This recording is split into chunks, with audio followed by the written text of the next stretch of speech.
Oh, Uh, hey there. well, hey, hi there. Good morning. We want to welcome to the next episode of the Cultivated Culture is the one, the only Michael Norder, Steinbrenner football graduate in 2014. He's had some awesome experiences since he's left the high school. He went to the University of Florida, go Gators. Um, and he got his athletic training degree, which led him to the Cleveland Browns in the NFL. And he is currently now the one of the athletic trainers at Georgia Tech. Go Jackets! Michael, how are you this morning? I'm doing well. If I didn't know any better, I would say this was just an elaborate ploy for Austin to make me wake up early on a Sunday again. But I'm Yeah. happy to be here. It's an absolute honor here with two of my all-time favorite coaches. Well, listen, for people that don't know, Michael was actually one of our running backs, and he was part of a group that transitioned from a wing T offense to more of a spread offense. In Michael's senior year, he was one of our captains. And unfortunately, in his senior year, he got injured. He tore his ACL, which ended his football career, which was maybe a blessing in disguise because it led him to all of the other experiences in the NFL and currently in college football that he's doing absolutely amazing at. Michael, tell us a little bit. Let's start current. Tell us what you're doing right now. Um, Tell us where you're at. Tell us how things are going, where you're going. Yeah, absolutely. So currently, like you said, one of the assistant athletic trainers with Georgia Tech, working with their football program. I think things are going really good. Obviously had a really good season. First winning season at Georgia Tech in a long time. Getting to go to the bowl game and beat UCF in the bowl game. We got a lot of momentum kind of going into next year. And I think, the guys are handling it very well. My time at Baylor, working with the men's tennis team, their coach used to always say the biggest enemy to future success is past success. 'Cause a lot of times you win and it's easy to kind of bask in what you've done. It's harder to Complacency. keep that motivation. But the off-season workouts are full throttle right now, and the guys are locked in. So I think we're in a good spot. I forgot about that. I forgot Michael was at Baylor for a couple seasons, weren't you? But but you were not working with football. You were No, working with tennis. 2 years with the men's tennis team, um, while I was working on my master's degree. Yeah. Um, so And So that's as right now, you're an assistant trainer. Are you a assistant trainer for all sports or just football at the moment? primarily assigned to football. All the sports work out of the same training room. So, if we need to assist with other sports here and there, happy to do it. But my primary responsibility is football. Tell Very me, cool. Mike, what at Baylor you won a couple Big 12 championships with Baylor, isn't that right? Yeah, we did one my first year.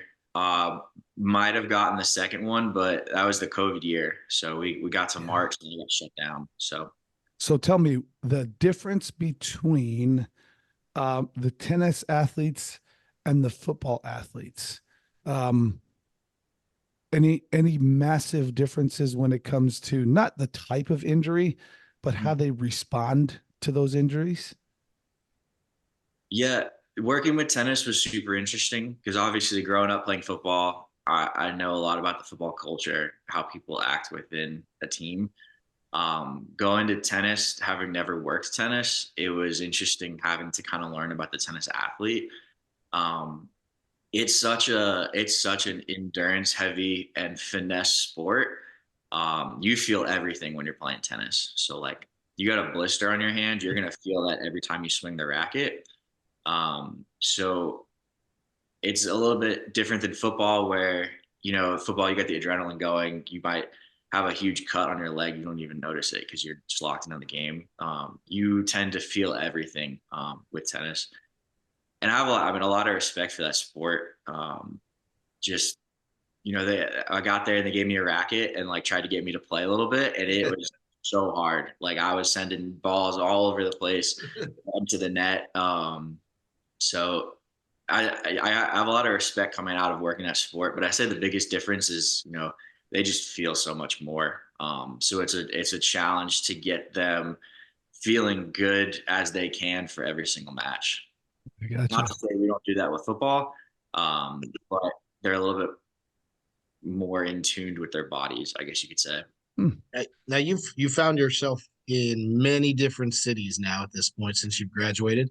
What is the favorite place that you've called home? Not necessarily because of the job, but the type of living place. Like, do you like the Atlanta? Do you like up north? Like, what is your atmosphere that you're enjoying the most? That's so hard because Environment. there's so pros and cons of everything. I have really liked Atlanta. Besides the 9 months that I spent in Cleveland between my internship here and coming back as a full time, I've basically been here for 4 years.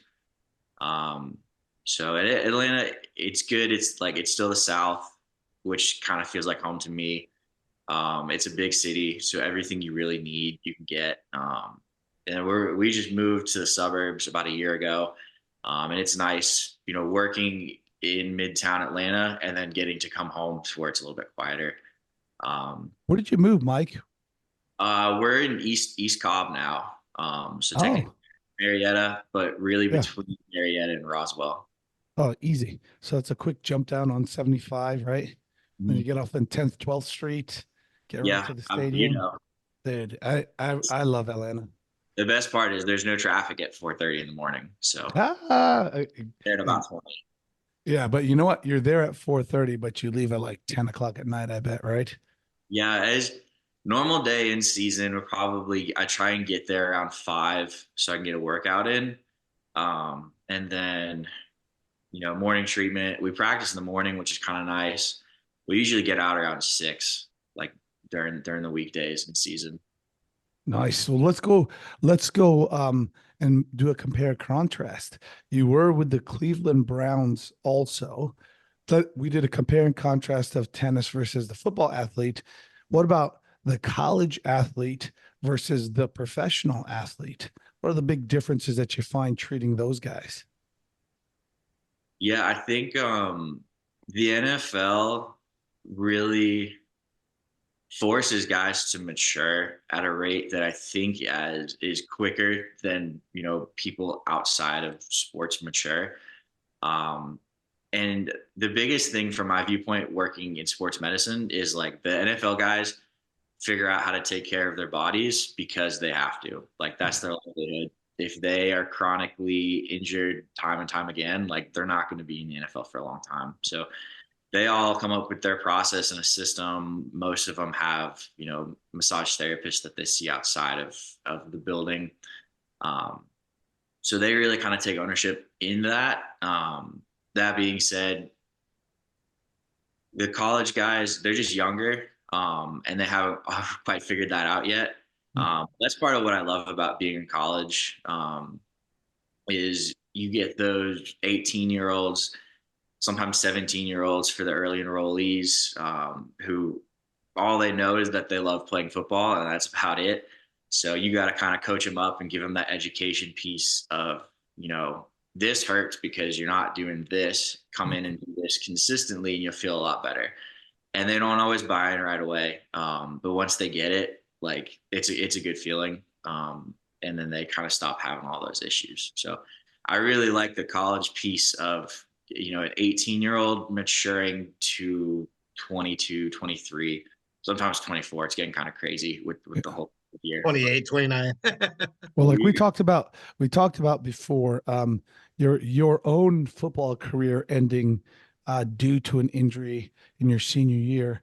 How much of that, and you rehabbed perfectly fine. And we were there firsthand to see it, and you did a great job, and your mindset was perfect to help get you through. But that's the kind of person you already were. Tell us how much of your experience dealing with your own injury and rehabbing your own injury helps with the athletes, not only physically, but like the emotionally and mental part, getting them through.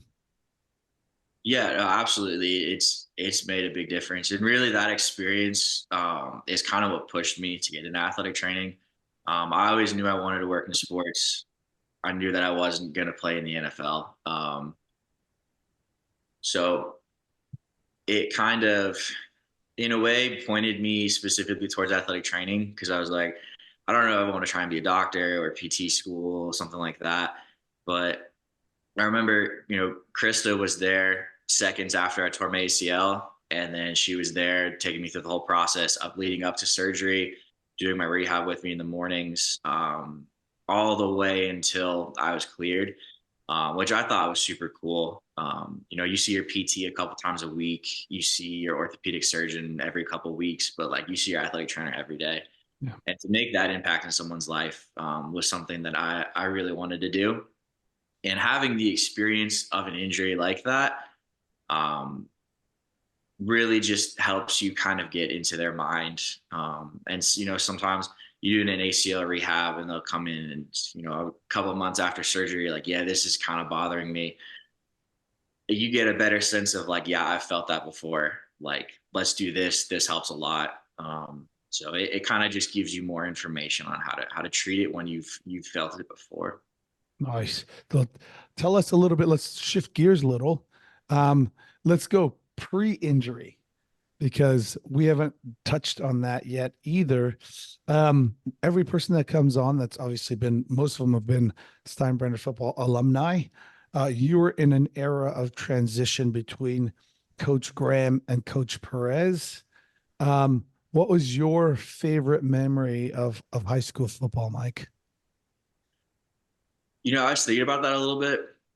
When you're playing high school football, you think the things you're going to remember are like the things that went really well. And obviously, I have good memories of sophomore year taking a fullback trap 77 yards up the middle, just a huge bust in coverage, and praying that I didn't get caught. Or our spring game junior year, taking the handoff on 4th and 1 and doing my best Mike Allstott impression, doing a 180 and backpedaling for the first down. But the things that like I tell people about the most are just the absolutely terrible times going through it with your brothers. Like there was one time sophomore year where we were messing around in a walkthrough the day before a game. And Coach Jordan finally had it, and we just did like 500 yards of bear crawls the day before a game, something crazy like that. Junior year, going out for a walkthrough, and I drop a pass on like a fullback screen, and I think Coach Austin tweeted something at me while I was in class about how I need so it's stuff like that you remember. And I still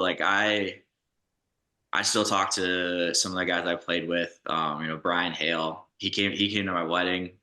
Jack Murray and his wife were at my wedding too. And every time we're together, we just sit there and reminisce, like, you remember this and this and that. So it's really the tough times that bond everyone together. That was my first experience of like, if you go through something like really hard with people, that welds a really strong bond. So that's kind of what I remember most from my playing days. That's awesome. Speaking of your wedding, give a shout out to your missus. Tell us how you met. Tell us what she does. Tell us a little bit about how married life is going currently. I'd love to. Yeah, Taylor's a rock star. So I super thankful for her and all the support that she gives me on a daily basis. We met. It was the summer before senior year at the University of Florida, and we were at a 4th of July pool party. And I was actually wearing a Johnny Manziel Texas A&M jersey. That was the time when he was huge. And so even though I wasn't a Texas A&M fan, but I was a Johnny football fan. And I was kind of just working through the crowd, and her friend like pulled me aside, and she's like, she wants to go to grad school at Texas A&M. You guys should talk about that. And I was like, sure. So we started talking, and we actually had a really good conversation, and one thing led to another.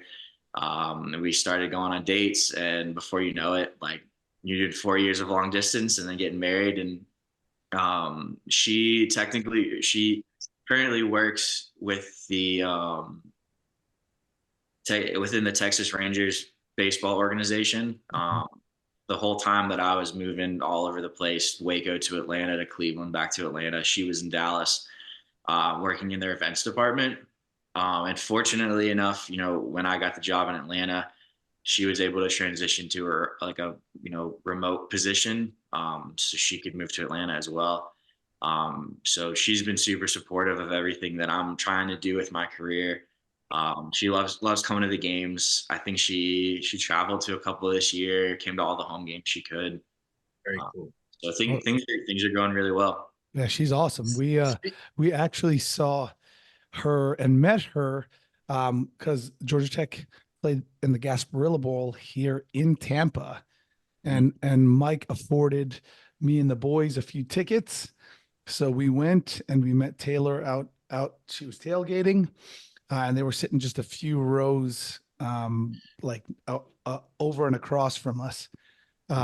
Phenomenal support system for you, just in general, because we were sitting with like the parents and the families of all the Georgia Tech players, except for the three drunk guys that were right behind us that were spilling beer all over people, and they were just Every loud and game. obnoxious. Dude, it's always one. How about this? This father of one of the players, they're getting like upset with these three kids, and they're college like age kids. I'm telling you, this guy is probably like 6'6", 6'7". He walks over there just real kind and says, "Listen, yeah, you guys better just cut it out because you're getting a little too rowdy." And the guys were like, The second time he did, he spilled a little bit of beer on his younger son who was sitting right next to us. So I just dragged the boys and put them on the other side of me, and they were like that over there. And he spilled a little beer, and the son got into it with one of the college kids, and they started jawing a little bit. And this guy literally the father reached over from the aisle and grabbed the kid by his neck, and immediately the kid froze. But I've never been a part of that kind of, like, I see him on Instagram and stuff. Yeah. But a bunch of the parents were pissed, and we were trying to be good sports. And Taylor was like, come up here, come sit over here with us. So we moved up a few rows to where they were at after they escorted these guys out. But the support system at like really for any football family, as we have kind of went over before, football really is a family, because when they finally escorted those dudes out, it wasn't just Taylor, who is awesome, and she was making sure the boys were okay and that nobody was traumatized, but all the other parents were like checking in on each other, checking in on us. And I'm like, yeah, he's like, the dad came over to me and said, well, which one is your son? I said, well, these two right here. And you see the big guy on the sideline? That's the one with the big fanny pack? I said, that's one of mine too. And he looked at me kind of weird. He goes, the athletic trainer? I go, yeah. He played high school football for us. Like, we got into this full conversation. And he for the same reasons was like, you know what? We love everybody at Georgia Tech, from the administration to the staff, to the training staff, to the coaches. I think that's what I loved when I was at Tech as well too, is it's a big college football program, but it has a really like family feel. It still doesn't have that business like feel. So yeah, Taylor's awesome. Just as an aside, Georgia Tech is awesome. Tell us. Hold on. Oh, We have an interesting in the news. Johnny Manziel recently in the news, many years after his playing days. I'm not sure if either of you guys saw this yesterday, but Manziel is kind of boycotting the Heisman get-togethers, and he's trying to get others to join him because there is a strong push that Reggie Bush belongs in the Heisman house with those guys. But back in the day, Reggie Bush got his Heisman taken away for accepting money, something that is allowed today. And a lot of the Heisman guys are at the point where they're like, hey, you know what? Your rules have changed. Let the guy get his trophy back and be back at these events with us. He's one of the greatest, if not the greatest, college football player of all time. And Manziel has basically made it his goal to get the Heisman guys to do nothing until the NCAA reinstates Bush. Thoughts on that? Do you guys think he belongs? Do you think the NCAA should do the right thing, in my opinion, and bring Bush back? Or did Bush break the rules when the rules were that way and he's done? He's done. Listen, if Pete Rose hasn't gotten into the Hall of Fame, Reggie Bush is not getting the Heisman Trophy back. Pete Rose has terrible hair. Yeah. I think they should give it back to him. Like, it's one of those things that you change the rules now. And that's like the least they can do for, you think about every Heisman Trophy winner up until this point who could have been making millions of dollars. Like, I think it's the least they could do. I agree. I think, but by principle, they're not doing it. You know what I mean? Away. They don't do anything for anyone. No, but the problem is you set a precedence, right? So if you give him from 2005, which is now almost 20 years, 19 years later, then you're going to have to go back and give reparations to every single person, including myself, who got in trouble for taking money from boosters and such. Like, get out of here. That ain't going to happen. Did they take your Heisman Trophy away? They took that you earned. They took my Little League trophy away. Well, you should get that back. And my EA Sports trophy away. You should get that back. NCAA 1996. So they did give you the reparations. You come back, give you your eligibility back. You ready to strap it up? Hell yeah, let's go. He actually might. I will absolutely. Listen, we are still working out. It's like thundering and lightning. And Michelle currently said, "Are you going to cancel the workouts Are you going to cancel the workouts this morning?" And I sent her the meme of the Ultimate Warrior that says, "Hell no," because I'm like, well enough, Michael. You were there with us through the worst of the storms. Literally a tropical storm. Huh? Literally a tropical storm. Literally the storms. So if they gave back, say the NCAA gave back all of your eligibility, and say NCAA gave you back listen, at 48 years old, I would be absolutely terrified to do such a thing, but I think I would.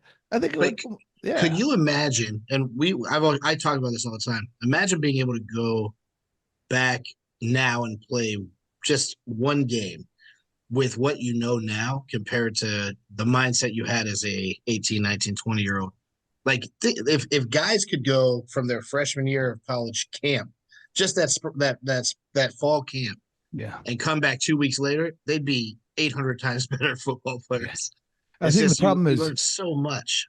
Yeah, I think the problem is, though, it's sometimes knowing too much or knowing more than you need to know is actually like a detriment. Like when you have an injury and like, damn, like there's something wrong with my shoulder, but you don't go get it checked out because me too, because you're like, I don't want to know the news. Like I think when we were 18, 19, 20-year-old kids, you're just dumb enough. You're just dumb enough to like still go headlong into things. Yeah, it's normal to take ibuprofen for 4 years straight because everything hurts. Oh, yeah. Yeah, listen, those back in the day, listen, in the training room back at the University of Florida, man, they were hitting dudes up with tramadol. Man, you were getting all sorts of muscle relaxers. Mike, you guys, you know the deal. You guys do the same thing over at Georgia Tech. No, I'm just kidding. It was a different day and age. It's different for sure. Even in the NFL, that's like, I've heard some stories of back in the day, and it's not like that anymore. I've heard some stories. It was crazy back then. Dude, back in the day, I'm telling you, a good guy to ask questions to is Coach Helt, Coach Helt, he will tell you because he probably had the most injuries out of all of us that played out of the coaching staff. You really could ask Coach Hovan, who's been back with us, but I'm pretty sure he won't remember half the things that he did in the NFL. So, but it is insane to think the mindset back then versus now. But I also think that's research based as well too, because I know for myself, I had cortisone shots in my knees and my one knee, and I had like 10 shots in my knee during the course of a season. And now the research shows like you get three over the course of That's like it. 3 months, and that is it because it eats away at your knees or at your cartilage of your knees, and Why you're so short. well, that's dang, why do my knees feel like this, right? And then you look Because back they're at the not research. there. Yeah, because they have been eaten away. But I think definitely it's at, back when you were in high school, I think too, there was a different day and age. Um, we thought differently about things. We moved differently, but I think as the game's evolving, do we go back? Is it the right thing to go back and say, okay, all your sins are forgiven and all the things that you did wrong are forgiven because the time is different? And going back, circling back to the Reggie Bush comment or the issue, that's why I don't think he's getting it back It will. I because doubt it. it's just an ideology, dude. They're not the NCAA is not going to concede that they were ever wrong, so they won't ever give them that back. But we all know who the best football player was in 2005. I mean, that's very clear and as day. But it was also clear as day that my dude is taking some money, him and his mom. So. A little bit, a little bit. Norder, let's fast forward 20 years. Fast Yeah. forward 20 years from now. You have your dream job. Are you working as a head athletic trainer at a college, in the NFL, um, in the Olympics? Like what is the end goal for you? What is your peak? I think, for sure the goal is to become a head football athletic trainer.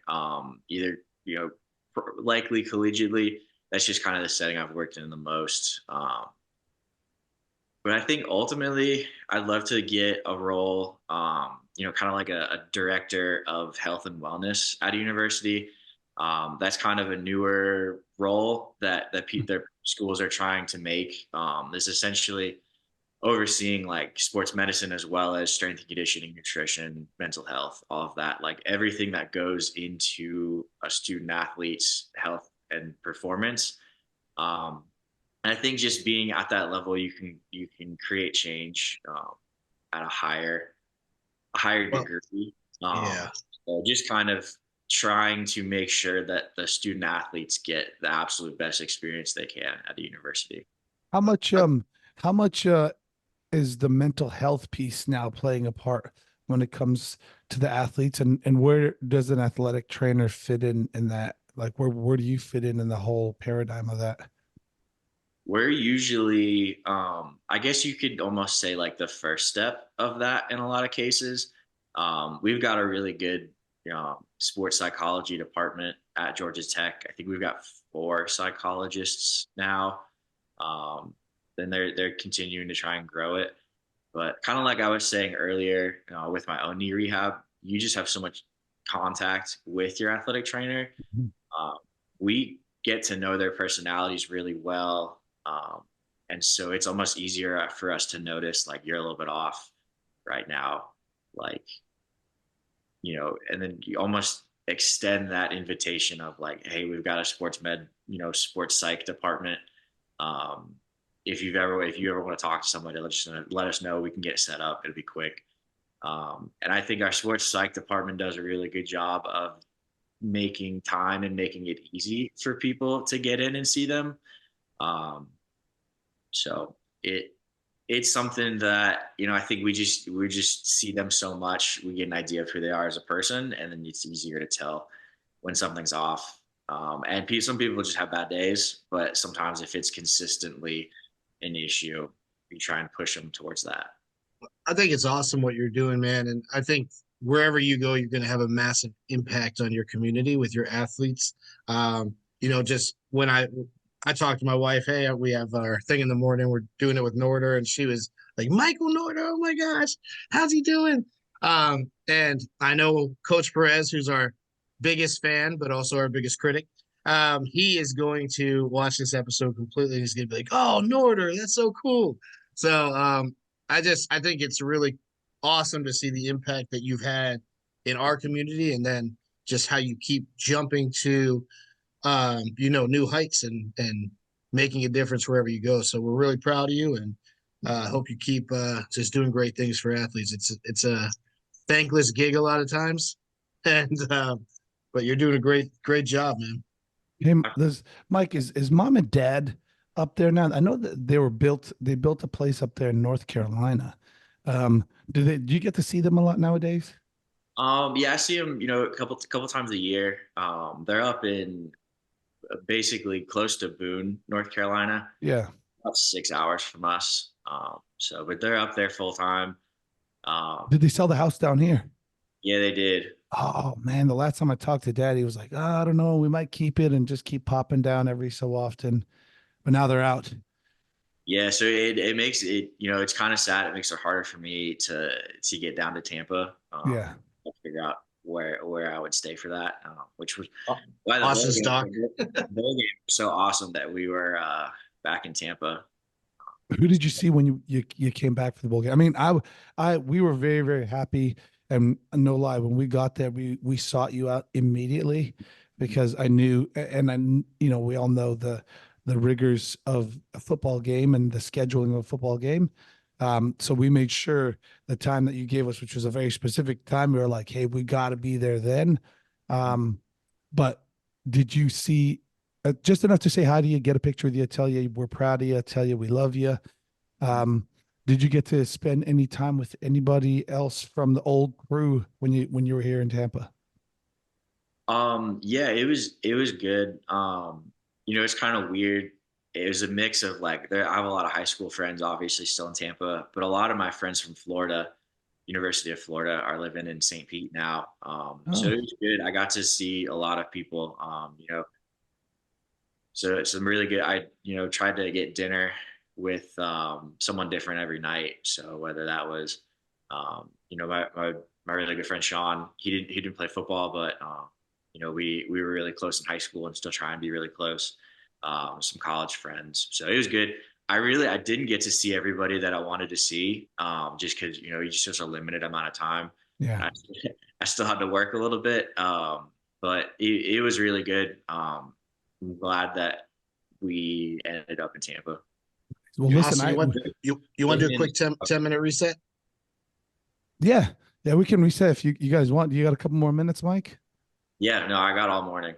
Okay, cool. Well, it looks like the storm kind of passed here, so I got a few more minutes, so we can do it before working out. Let me cut us, and then we'll reconvene in just a minute, okay? And we're back. Speaking of Florida, because you said you got to see a lot of your friends that were at Florida while you were a student athletic trainer for the Gators and for football primarily, correct? Yeah, I was with football my senior fall, which was kind of the goal. You've been in the athletic training program for a year, so you kind of have an idea of what's going on. They maybe trust you to do a little bit more stuff. Yeah. So I'm glad I got that experience with them in my senior fall. Yeah, listen, what an experience to be in the swamp, right? Especially as a student there, but to be at the ground level during a game, how awesome is that? It's like nothing else. One memory that I'll always like keep with me, even though we ended up losing this game to LSU, it was the first time they ever did "Won't Back Down" by Tom Petty. So it's a Oh, 3:30 game. I was in the locker room the whole third quarter, working on a treatment with a guy. I was coming out right at the end of the third quarter. And so I came through like the tunnel doors, and you see like the sun setting, the stadium's full, and like everybody at the top of their lungs is singing "I Won't Back Down" by Tom Petty. It was a really cool moment. that's awesome. Everywhere I've been, nothing compares to the swamp. Hell yeah, that's what I'm saying. Hey, guess what? And just in case either of you didn't know, Aiden Bitter who played at Iowa State for the last 4 years, is now in Gainesville currently with his fiancee, Rachel Slay. Here, see how I did that? Rachel Slay, the fiance. And the football operations reached out to him and asked him to come play football. He has 2 years of eligibility left. So hopefully he will be able to get the same experience that you and I both had. Sorry, Greg, being in the swamp at ground level, but awesome news. He came in like last week, working out with us on Sunday, like we normally do. And he said, "Hey coach, I think I'm going to play for the Gators."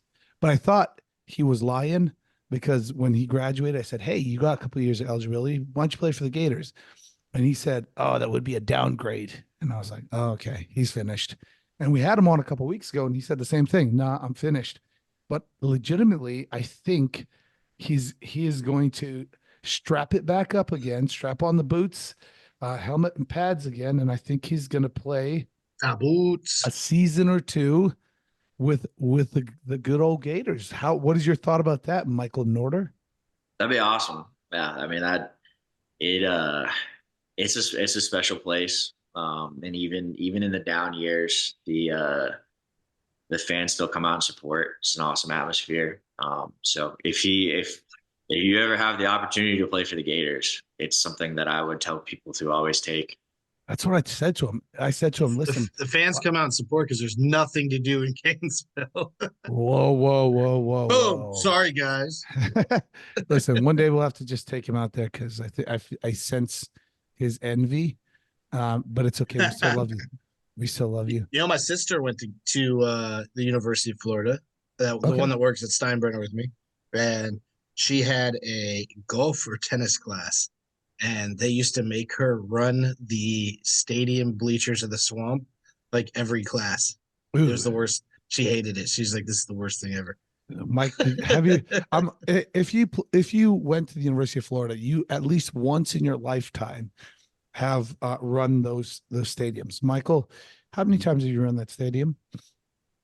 I did a lot. It was my favorite place to work out. I mean, it's such a good environment. It's convenient. It's always open. So it used to refer to it as Gator Mountains. If you run Yeah, up the student section, like all 90 rows without stopping. 99 or whatever it is, disgusting. Listen, we had to do it every Sunday morning, win or lose, and I hated it every single step. I hated every single step. So the last time I ran one was probably 25 years ago. Thank God. And if I go to a Gator game, I'm taking the elevator or the escalators. Sorry, that's how it's going to work nowadays. So tell us what you got going on today, Michael. Are you having to work today? Are you off today? What's the deal? Yeah, off today. We're still in the off season, winter program. So I might get a run in after this, Yeah. maybe go grocery shopping, do some meal prep. It's Sundays in the off season are a big like get ready for the week, so that we can hit the ground running on Monday. Listen, how do you like Brent Key? Like when I was at Tech, how about this? Brent Key was an offensive lineman when I was there coaching.